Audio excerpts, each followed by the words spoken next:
विष से बड़ा विष क्या है, सबसे बड़ा अमृत क्या है, सबसे बड़ा शत्रु कौन है, सबसे बड़ा हितैषी कौन है। एक स्त्री के ये 4 प्रश्न। जय श्री कृष्णा मित्रों, स्वागत है आप सभी दर्शकों का हमारे YouTube चैनल में। दोस्तों, आज का वीडियो आपको बहुत सुंदर शिक्षा देकर जाएगा। आपसे निवेदन है कि वीडियो को ध्यान से सुने और समझें। तो चलिए कहानी आरंभ करते हैं। प्रश्न तो आपने समझ ही लिए होंगे। एक बार की बात है, एक धनबाद सेठ की लड़की का विवाह हुआ। विवाह के बाद में वो अपने ससुराल में पहुंची। ससुराल में भी ज़्यादा सदस्य नहीं थे। एक उसका पति था, एक सास थी और एक ननद थी। शादी के बाद कुछ दिनों तक तो वो ठीक चलता रहा। धीरे धीरे जैसे ही समय अधिक होता चला गया, सास और बहू के बीच में नोक झोंक होनी शुरू हो गई। अक्सर उनमें किसी न किसी बात को लेकर के खटपट होती रहती थी। लड़की नए ज़माने में पली बड़ी थी। पिता के यहाँ किसी प्रकार का दुख नहीं देखा। बेटी ने जैसा बोल दिया, पिता ने उसकी हर इच्छा पूरी कर दी। अब पूरी क्यों ना हो, बड़े बाप की बेटी थी, पैसे की कोई कमी नहीं थी। घर में इकलौती होने के कारण सबकी लाडली भी थी। कोई काम बिगड़ भी जाता तो पिता कहते, कोई बात नहीं है बेटी, काम बिगड़ गया बिगड़ जाने दो, बहुत तेरा पैसा है। पर पिता ये भूल गया कि अत्यधिक लाड़ प्यार सिर्फ काम ही नहीं बिगाड़ रहा है, बेटी को भी बिगाड़ रहा है।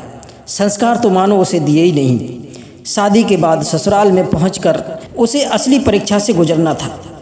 दिन बीतते गए, सास और बहू के बीच में संबंध भी बिगड़ते गए। बहू को लगता था कि मानो वो नरक में आ गई हो।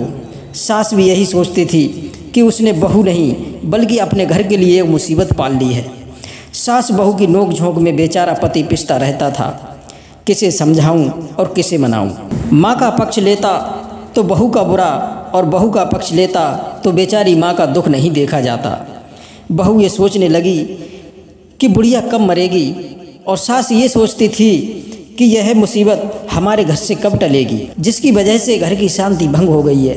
एक दिन किसी बात पर सास से अधिक नोकझोंक हो गई। बेटे ने भी बहू में गुस्से में आकर के एक तमाचा जड़ दिया। बहू गुस्से में अपने मायके चली गई।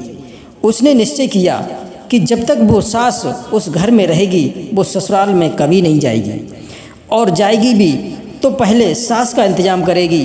बेटी को अकेले आए देख पिता समझ गया कि बेटी लड़कर ससुराल से आई है।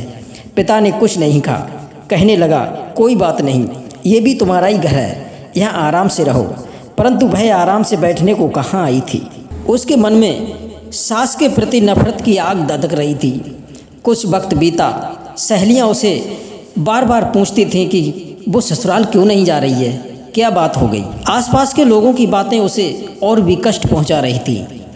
एक दिन माता पिता ने समझाया, बेटी का असली घर तो ससुराल ही होती है, वहीं रहकर उसके जीवन की नाव पार लगती है। बेटी ने कहा, पिताजी ससुराल तो मैं जाऊंगी, पर मेरी एक शर्त है, जब तक वह कलमुही मेरी सास उस घर में है, मैं उस घर में कदम नहीं रखूंगी। या तो मुझे जहर दे दो, मैं उसे खिलाकर के मार डालूं, मेरे राह की सारी बाधाओं का अंत हो जाएगा। बेटी की व्यर्थ की जिद के आगे पिता ने घुटने टेक दिए। वे उसे लेकर एक वैद्य के पास गए। बेटी से पहले पिता वैद्य को सारी कहानी सुना चुके थे। वैद्य ने उसे धीरज बंधाया कि वह चिंता ना करें, जैसा वो चाहती है वैसा ही होगा, बस सब्र करें। लड़की ने बताया कि वो अपनी सास से बहुत परेशान है। मैं जो कुछ भी कार्य करती हूँ, मेरी सास को मेरा काम पसंद नहीं आता है। हर काम में कुछ ना कुछ कमी निकालती रहती है, ऊपर से जली कटी भी सुनाती है। उसकी बातें मुझे विष से भी भयंकर लगती हैं। मुझे आप ऐसा विष दे दीजिए जिससे मैं उसे मार सकूं। वैद्य ने कहा, बेटी सबसे बड़ा विष तो तुम्हारे ही पास है, मेरे पास क्या विष लेने आई हो। यह विष तो सिर्फ एक बार मारता है, पर तुम्हारे पास जो विष है वह मनुष्य को पल पल मारता है। वैद्य ने बात बदलते हुए कहा, बेटी यदि मैंने तुम्हें तीक्ष्ण विष दे दिया तो तुम्हारी सास तुरंत मर जाएगी, पर सब लोग यही समझेंगे कि तुमने ही सास को जहर दे के मारा है, और तुम्हें पुलिस पकड़ ले जाएगी, सारे जीवन जेल में पड़ी रहोगी। इसलिए युक्ति से काम लो। मैं तुम्हें ऐसा विष दे रहा हूँ, यदि तुम नियम से सुबह शाम अपनी सास के भोजन में मिलाती रहना, इस विष के प्रभाव से तुम्हारी सास धीरे धीरे बीमार होती चली जाएगी और 6 महीने के अंदर वह मर जाएगी। इससे तुम पर कोई शक भी नहीं करेगा। पर एक बात का ध्यान रखना, जब तक ये जहर की पुड़िया चलती रहें तब तक तुम्हें अपनी सास से लड़ना नहीं है, चाहे वह कितनी ही बुरी बात क्यों ना कहे। तुम्हें सारी बातें चुपचाप सहनी हैं। जिस दिन भी तुमने उनसे कुछ कहा और अगर उसी दिन तुम्हारी सास मर गई तो सब लोग यही कहेंगे कि बहू ने ही सास को मारा है। वैद्य जी की बात सुनकर के लड़की मन ही मन बहुत खुश हुई। सोचने लगी, चलो 6 महीने की ही तो बात है, जैसे तैसे करके सह लूँगी, पर झंझट तो ख़त्म हो जाएगा हमेशा हमेशा के लिए। लड़की बोली, ठीक है, मैं ऐसा ही करूँगी।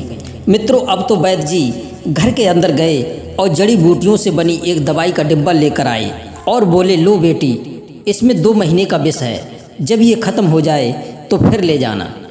खुशी खुशी लड़की वह विष का डिब्बा लेकर के अपनी ससुराल चली गई। ससुराल में जाकर के वह एकदम सभ्य तरीके से रहने लगी। सुबह शाम सास के भोजन में एक पुड़िया मिला देती थी। सास चाहे कुछ कहती पर वह चुपचाप सास की विषैली बातें सुनती रहती थी, पलटकर कोई प्रतिक्रिया नहीं देती। समय से सोना, समय से उठना, समय से भोजन बनाकर सास को खिलाना, ये उसने नियम बना लिए ताकि कोई उस पर शक ना करे। जब कभी सास के पैर दबा देती थी, पति की भी खूब इज्जत करने लगी। एकदम ऐसा लगता था जैसे कोई संस्कारी बहू उस घर में आ गई हो। दिन में 3-3 बार भोजन की पूछना। उनके मैले कुचैले वस्त्र यदि दिख जाते तो वो उनसे पूछे बिना ही धोकर सुखाकर रख देती थी। सास ने देखा कि बहू जब से अपने मायके से लौट कर आई है तब से पूरी तरह से बदल गई है। न पलट कर जवाब देती है और न कोई शिकायत का मौका। पर सास ये नहीं जानती थी कि बूढ़ी बिल्ली भक्तिन बनकर चिड़िया घर में रहने की कोशिश कर रही है। उसके मन में चाहे जो हो, पर बहू के इस प्रकार के आचरण से सास का नज़रिया बिल्कुल बदल गया। पहले वह मोहल्ला पड़ोस में जाकर के बहू की निंदा करती थी, पर अब वही सास मोहल्ले में जाकर अपनी बहू की प्रशंसा के पुल बांधने लगी। बहू से भी बोलती कि बेटा थोड़ा काम किया करो, मैं देखती हूँ कि तुम पूरे दिन काम में लगी रहती हो। जब से तुम आई हो तब से मेरे भी शरीर में राहत है, छोटा मोटा काम मुझे भी बता दिया करो, मैं थोड़ा बहुत तुम्हारा हाथ बटा दूंगी, खाली बैठे बैठे अच्छा नहीं लगता। सास का व्यवहार अपने प्रति नरम देख करके बहू में भी बदलाव आने लगा। सोचने लगी, अब तो मेरी सास मुझसे बिल्कुल भी नहीं लड़ती है, इधर उधर मेरी प्रशंसा करती रहती है, मेरी चिंता भी करती है कि कहीं मैं बीमार ना हो जाऊं। अब तो बहू को सास में अपनी माँ नज़र आने लगी। सोचने लगी, वो मेरी फिक्र करती है और मैं उन्हें मारने के लिए उनके भोजन में सुबह शाम विष मिला रही हूँ। अगर सास मर गई तो ऐसी सास मुझे कहीं नहीं मिलेगी। अब तो उसे सास की मौत का भय सताने लगा। एक दिन वो चोरी छिपे उन्हीं वैद्य जी के पास में पहुंची और बोली, वैद्य जी, मुझे कोई ऐसी दवा दीजिए जो मैंने अब तक अपनी सास को विष दिया है उसका असर खत्म हो जाए। मेरी सास अब पूरी तरह से बदल गई है, मैं उन्हें खोना नहीं चाहती। अब तो वो मुझे बहुत प्यार करती है, दिन रात मेरी प्रशंसा करते नहीं थकती। ऐसी माँ समान सास मुझे कहीं नहीं मिलेगी। लड़की की बात सुनकर और उसके चेहरे का हाव भाव देख कर के वैद्य जी समझ चुके थे कि वो अब वास्तव में उन्हें बचाना चाहती है। वैद्य जी बोले, बेटी, मुझे ये जानकर बड़ी खुशी हुई कि तुम पूरी तरह से बदल चुकी हो। चिंता की कोई बात नहीं है। दरअसल मैंने तुम्हें जहर दिया ही नहीं था, डिब्बे में सिर्फ शक्ति को बढ़ाने वाली जड़ी बूटियाँ थी। जहर तो उस समय तुम्हारे मन में, तुम्हारे दिमाग में था। उस जहर से बड़ा कोई जहर नहीं होता। सबसे बड़ा जहर होता है नफरत का। जब नफरत रूपी जहर दिमाग में आता है तभी मनुष्य को मारना चाहता है। तुम्हारे मौन ने, तुम्हारी सहनशीलता ने उस जहर का अंत कर दिया है। एक व्यक्ति की सहनशीलता ने 2 लोगों की दिमाग का जहर नष्ट कर दिया। सहनशीलता से बड़ा कोई अमृत नहीं है। सबसे बड़ा शत्रु वह होता है जो घरों में फूट डालता है। तुम्हारे दिमाग में ऐसे विष को वो देता है जिससे परिवारों की शांति भंग हो जाती है, लोग मरने मारने पर उतारू हो जाते हैं। वही माता पिता भी शत्रु होते हैं जो संतान को संस्कार नहीं देते और बाद में उन्हें समझाने की बजाय उनमें नफरत भरते हैं।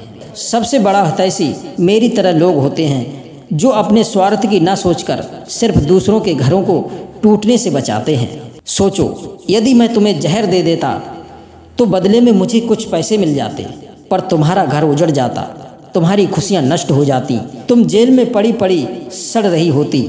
जो बिना स्वार्थ दूसरों का अच्छा करे वही सबसे बड़ा हितैषी होता है। दोस्तों, इस वीडियो के विचार आपको कैसे लगे हमें कमेंट के माध्यम से अवश्य बताएं। आप सभी दर्शकों का बहुत बहुत धन्यवाद। जय श्री कृष्णा, जय श्री राधे।